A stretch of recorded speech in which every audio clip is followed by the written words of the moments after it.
Hello students. इससे पिछले वाले चैप्टर में मैंने आपको सेल डिवीज़न के अंतर्गत सेल साइकिल के बारे में बताया था और उसमें मैंने आपको ये भी बताया था कि इंटरफेज प्रावस्था वो प्रावस्था है जिसमें कोशिका अपने आप को आने वाले विभाजन के लिए तैयार करती है और विभिन्न प्रकार के एंजाइम्स का निर्माण करती है जो कि विभाजन के लिए आवश्यक हैं। इसमें हम सबसे पहले पढ़ते हैं प्रोफेज।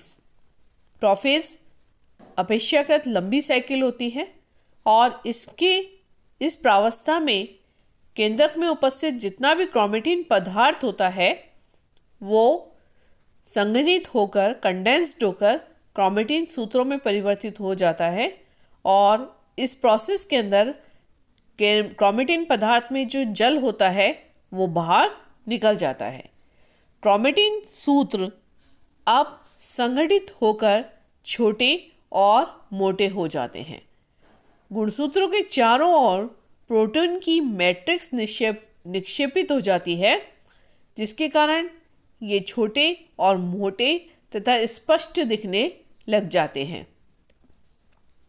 प्रोफेज के अंत तक आते आते प्रत्येक गुणसूत्र अपने अपने क्रोमेटिक टिड के अंदर स्पष्ट रूप से अलग हो जाता है, या हम यूँ कहें कि प्रत्येक क्रोमोसोम का लंबवत विभाजन होता है जिसके फलस्वरूप प्रत्येक क्रोमोसोम में दो क्रोमेटिड स्पष्ट रूप से नजर आने लगते हैं। देखिए बच्चों, आप प्रोफेज में ही क्रोमोसोम और क्रोमेटिड का अंतर समझ लें। क्रोमोसोम को जब हम लंबवत रूप से दो भागों में विभाजित कर दें तो प्रत्येक भाग क्रोमेटिड कहलाता है।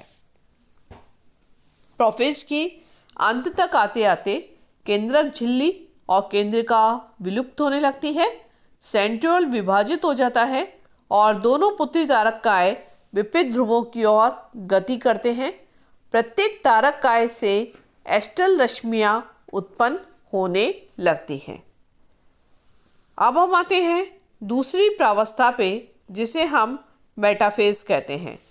इस मेटाफेज के दौरान स्पिंडल फाइबर प्रकट हो जाते हैं और सभी गुणसूत्र विषुवत रेखा पर व्यवस्थित हो जाते हैं। कोशिका द्रव्य में उपस्थित माइक्रोट्यूब्यूल दोनों सेंट्रियोल के मध्य व्यवस्थित होकर स्पिंडल फाइबर का निर्माण करती हैं।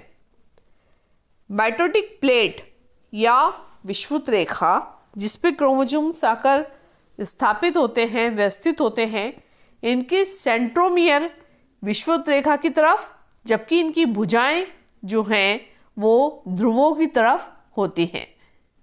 प्रत्येक गुणसूत्र अधिक छोटा और सघन हो जाता है, कंडेंस्ड हो जाता है और सेंट्रोमियर को छोड़कर इसके क्रोमेटिड्स जो हैं वो पूर्णतः एक दूसरे से स्वतंत्र हो जाते हैं और अपने अपने पोल्स की तरफ चलना प्रारंभ धीरे धीरे करना स्टार्ट कर देते हैं।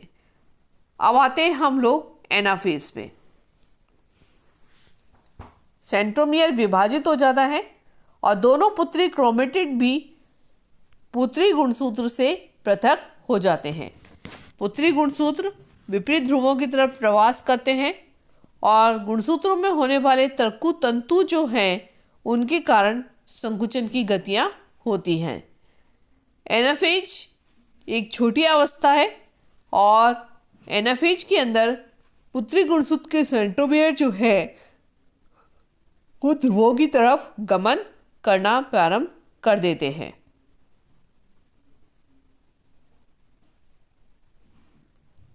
नेक्स्ट प्रावस्था पे आते हैं जिसे हम बोलते हैं टीलोफेज। गुणसूत्र विपरीत ध्रुवों की तरफ पहुंच जाते हैं एवं दो समूहों का निर्माण करते हैं। गुणसूत्र पुनः खुलना प्रारंभ करते हैं। जो कंडेंस मटेरियल था उस समय हमारे पास सेल के अंदर, वो पुनः कंडेंस मटेरियल को खोलने का कार्य करते हैं। केंद्रक झिल्ली और केंद्रिका पुनः प्रकट होने लगती है। या हम यूँ कहें कि टीलोफेज एक ऐसी प्रावस्था है इसमें होने वाले सभी गुण प्रोफेज के विपरीत होते हैं। टेलोफेज के पश्चात साइटोकाइनेसिस अर्थात कोशिका द्रव्य विभाजन होता है। पादप कोशिकाओं में केंद्रक विभाजन के पश्चात विषुवत रेखा पर प्रोटोब्लास्ट और कोशिका सेल प्लेट का निर्माण हो जाता है, जबकि एनिमल सेल के अंदर सेल वॉल के निर्माण के लिए मुश्किल आती है, क्योंकि यहाँ पर सेल वॉल जैसी जगह तो होती नहीं है, स्थान तो होता नहीं है, सीधे ही सेल मेम्ब्रेन जो होती है वो सीधे जंतुओं से जुड़ी हुई होती है। प्लांट सेल्स में कोशिका का विभाजन कोशिका पट के द्वारा होता है, जबकि एनिमल सेल में कोशिका का विभाजन एक छिछली खांच के द्वारा संभव हो पाता है। Thank you.